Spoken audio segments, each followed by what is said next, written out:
Sungguhnya orang yang paling berbahagia adalah orang yang paling ikhlas.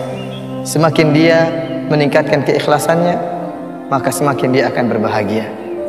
Bagaimana dia tidak berbahagia? Allah Subhanahu wa taala mengetahui kebaikannya, Allah mengetahui amalannya, dan dia menyerahkan ibadahnya semata-mata hanya untuk Allah Subhanahu wa taala. Seorang di atas muka bumi ini bahagia kalau dia bisa dikenal oleh orang yang mulia, dikenal oleh pejabat, apalagi dikenal oleh misalnya bupati, apalagi dikenal oleh presiden misalnya. Dia bahagia, presiden mengenalnya. Lantas bagaimana jika yang mengenalnya adalah Rabbul Alamin, pencipta dan penguasa alam semesta ini, yang jika menghendaki sesuatu hanya mengatakan kun fayakun? Orang yang ikhlas adalah orang yang paling bahagia. Suatu saat Rasulullah SAW pernah berkata kepada Ubay bin Ka'ab, Abul Munzir radhiyallahu ta'ala anhu, kata Rasulullah SAW, ya Ubay, inna allaha amarani an aqra'a alaika al-Quran. Wahai Ubay, sungguhnya Allah Subhanahu wa ta'ala memerintahkan aku untuk membacakan Al-Quran kepadamu. Maka Ubay berkata, hal sammani laka ya Rasulullah, apakah Allah menyebutkan namaku kepadamu? Kata Rasulullah SAW, sammaka li, iya, Allah Subhanahu wa ta'ala telah menyebut namamu di hadapanku. Maka faja'ala Ubay yabki, maka Ubay bin Ka'ab pun menangis. Kenapa? Menangis sangat gembira. Allah Subhanahu wa ta'ala mengenalnya, Allah menyebut namanya. Orang ikhlas, dia tahu bahwasanya Allah mengetahui amal ibadahnya. Meskipun mungkin orang lain tidak ada yang melihatnya, mungkin orang lain tidak mempedulikannya, mungkin orang lain merendahkannya, tapi dia tahu dan dia yakin bahwasanya apa yang dia lakukan, kebaikan yang dia lakukan diketahui oleh Allah Subhanahu wa taala. Oleh karena Syekh Nasir As-Sa'di, Abdurrahman bin Nasir As-Sa'di rahimahullah, dalam kitabnya Al-Wasail Al-Mufidah lil Hayatis Sa'idah, kiat-kiat untuk meraih kebahagiaan, dia menyebutkan di antara hal yang bisa mendatangkan kebahagiaan itu seorang tatkala berbuat baik kepada orang lain, jangan dia menganggap sedang bermuamalah dengan orang lain tersebut, tetapi dia sedang bermuamalah kepada Allah Subhanahu wa taala. Tatkala dia memberikan sumbangan kepada orang lain, tatkala dia memberikan bantuan uang kepada orang lain, dia ingat bahwasanya sekarang ini dia sedang bermuamalah dengan Allah Subhanahu wa taala. Allah sedang melihat dia memberi sumbangan. Muamalah dia bukan dengan orang yang dia bantu, tetapi muamalah dia dengan Allah Subhanahu wa taala. Sehingga jika perkaranya demikian, yang dia harapkan hanyalah pujian Allah Subhanahu wa taala. Yang dia harapkan Allah mengetahui siapa dirinya. Semakin dia ikhlas, semakin tidak ada orang yang mengetahui amalannya, Allah akan semakin mengetahui dia. Ya. Allah akan semakin mengenalnya. Allah akan semakin mencintainya. Oleh karena dia tidak peduli dengan komentar orang-orang yang dia bantu.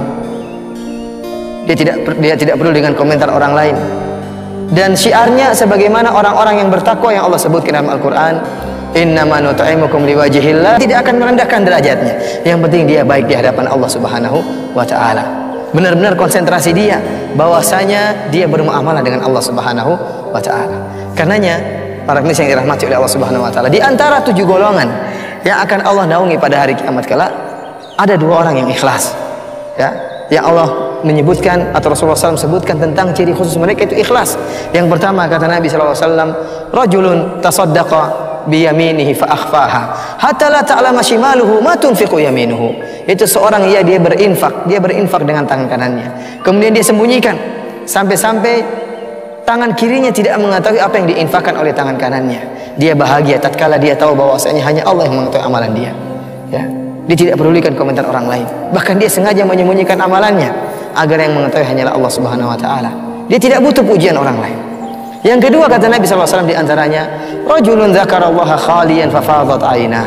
Seorang yang tatkala dia mengingat Allah tatkala bersendirian, maka kemudian mengalirlah kedua matanya mengalirkan air mata. Ya, orang ini dia bersendirian dan dia begitu merasa kelezatan tatkala mengingat Allah Subhanahu wa taala. Tatkala mengagungkan Allah Subhanahu wa taala, dia seakan-akan sedang berbicara langsung dengan Allah Subhanahu wa taala. Sehingga dia pun menangis. Meskipun tidak ada yang melihat dia mengeluarkan air mata kebahagiaan. Kenapa? Allah mengetahui tangisan dia. Allah mengetahui dia mengagungkan Allah Subhanahu wa taala. Bahkan di antara tafsiran para ulama, demikian pula seorang yang tatkala di hadapan banyak orang, namun saking ikhlasnya dia dia bisa mengkondisikan dirinya seakan-akan dia sedang sendirian. Kenapa? Karena dia tidak mempedulikan komentar orang lain, sehingga dia tetap menangis meskipun di hadapan banyak orang. Kenapa? Dia yakin dia sedang bermuamalah dengan Allah Subhanahu wa taala. Sehingga meskipun di hadapan banyak orang, dia tetap menangis karena mengagungkan keagungan Allah Subhanahu wa taala. Para hadirin yang dirahmati oleh Allah Subhanahu wa taala, Anda akan bahagia jika Anda mengikhlaskan amalan ibadah Anda hanya kepada Allah Subhanahu wa taala. Adapun jika Anda kemudian sibuk dengan komentar orang lain, ya, sibuk dengan pujian orang lain, atau sibuk dengan cercaan orang lain terhadap Anda, maka Anda tidak akan pernah bahagia. Karena tidak mungkin ada seorang pun yang akan dipuji oleh semua orang. Tidak mungkin, mustahil. Mustahil. Betapapun baiknya Anda, pasti ada yang memuji dan pasti ada yang mencela. Kalau Allah Subhanahu wa taala Rabbul Alamin, pencipta alam semesta ini, tidak selamat dari celaan ciptaannya, ciptaan makhluknya.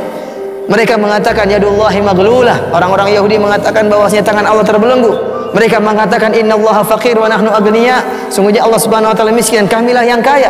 Allah Subhanahu wa taala tidak selamat dari cercaan orang lain, cercaan makhluknya. Nabi sallallahu alaihi wasallam yang memiliki akhlak super mulia pun tidak selamat dari cercaan kaumnya. Bagaimana dengan kita? Bagaimana dengan Anda? Tentunya mengharapkan keridhaan seluruh manusia adalah suatu yang mustahil. Sebagaimana perkataan Imam Syafi'i rahimahullah, ridwan nasi ghayatun la tudrak. Bahwasanya mencari keridhaan manusia adalah suatu hal yang mustahil, tujuan yang mustahil untuk diraih.